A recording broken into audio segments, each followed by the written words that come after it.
first, diesel engines are the workhorses of our economy.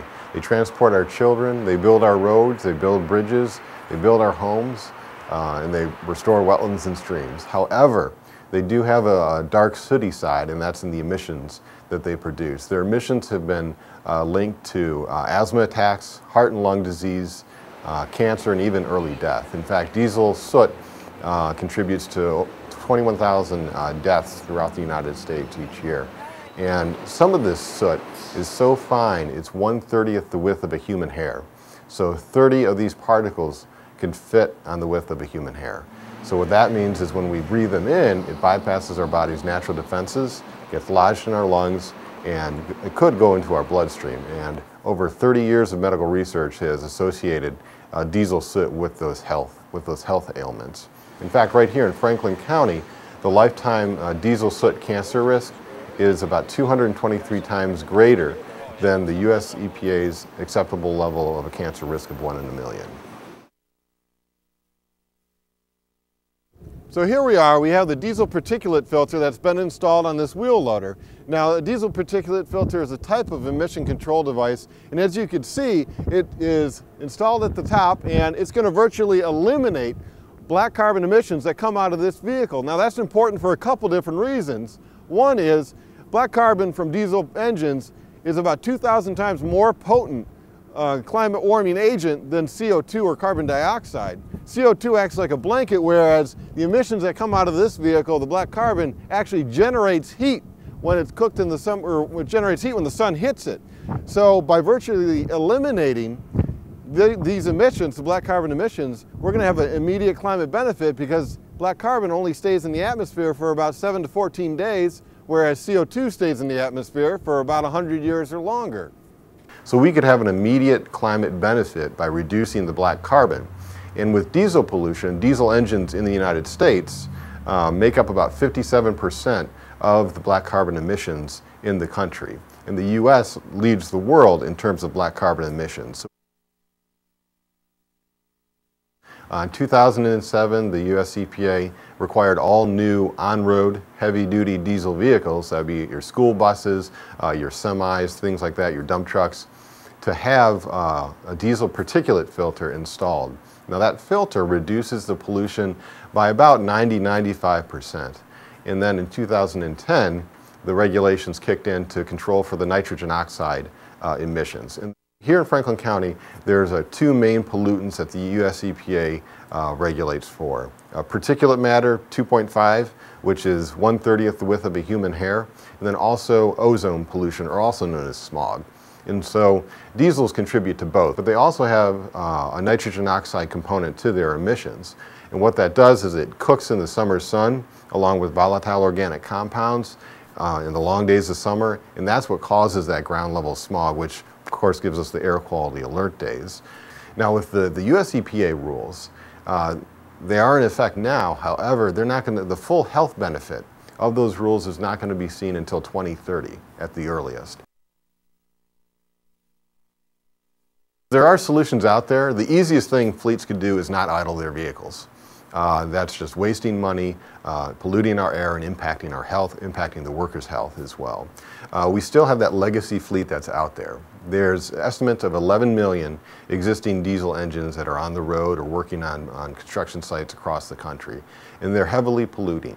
So some solutions include using alternative fuels to reduce those emissions, also using emission controls to reduce the emissions as well. And emission control is basically aftermarket treatment or add-on to a diesel engine, where you take off the muffler and you put an emission control device on. In keeping with the Mayor's Get Green initiative, and again, we're excited to be partnering with the city on this project. To me, it demonstrates that the city not only talks the talk, but they walk the walk when it comes to doing environmental steps to not only protect our environment, but also to protect public health. Some of the criteria that we were looking for when we were looking for an emission control device, the City of Columbus didn't want anything that blocked the view of the operator in the wheel loader. They wanted something that they didn't have to plug in overnight. and they were looking at something that could be used on a daily basis, and that could be, it's called regeneration, where this particular filter that we have installed, you hit a button when it's time to be cleaned, and it actually generates heat, and it burns off the crust, if you will, or the pollutants that are on that honeycomb filter. So we are very excited to be here at CompTIL and to partner with the City of Columbus on this project. We looked at the vehicles out here, the construction vehicles out here, and identified a 1999 wheel loader to be a perfect candidate for a diesel emission control, specifically a diesel particulate filter. Now, we had this filter installed, and the results are quite stunning. They reduce the pollution by over 700 pounds a year. So this vehicle, before the filter was installed, was polluting over 700 pounds of pollutants a year, whether it be the particulate matter or the soot, whether it be hydrocarbons or carbon or nitrogen oxide. But now that the emission control device is on, the pollution has been cut by about 99%. That's great. And as part of Mayor Michael B. Coleman's Get Green initiative, we are greatly proud to be able to use the diesel particulate filter. We have here a Volvo front end loader that it's been installed on, and since we've had it on since probably July, we've seen a great reduction in the amount of carbon that's been emitted into our atmosphere. Our greatest asset are our employees, so we want to protect them and protect their health. As you can see here, we are surrounded by farmland, and we lease this land so the crops aren't being inundated with the carbon that is being that has been in the past been emitted from our front end loaders. Our front end loaders use approximately 30 gallons of biodiesel a day, so with approximately 4 to 5 front end loaders being used on a daily basis on a 10-hour shift. If we were to have these on all of our machines, it would be a great reduction into the environment. The machine is regenerated daily at the end of the shift. There's a light that comes on and tells the operator when to go ahead and regenerate it, and it takes about 45 to 50 minutes, and it's a very efficient process. I would love to be able to have these installed on all of our machines. It would help with maintenance costs. If you just look at it from a budgetary finance aspect, to have one of these put on a machine at $15,000 per unit versus buying a new machine or a new device at a much higher cost, it would be a great cost savings for the city. The environment and getting green is at the top of our list of things we want to do. We want to be good neighbors and just help the city.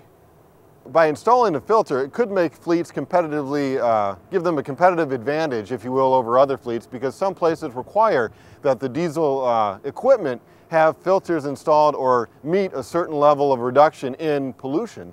So these filters are not only good for the economy because people aren't getting sick, and good for public health, but it could give a fleet a competitive advantage over other fleets.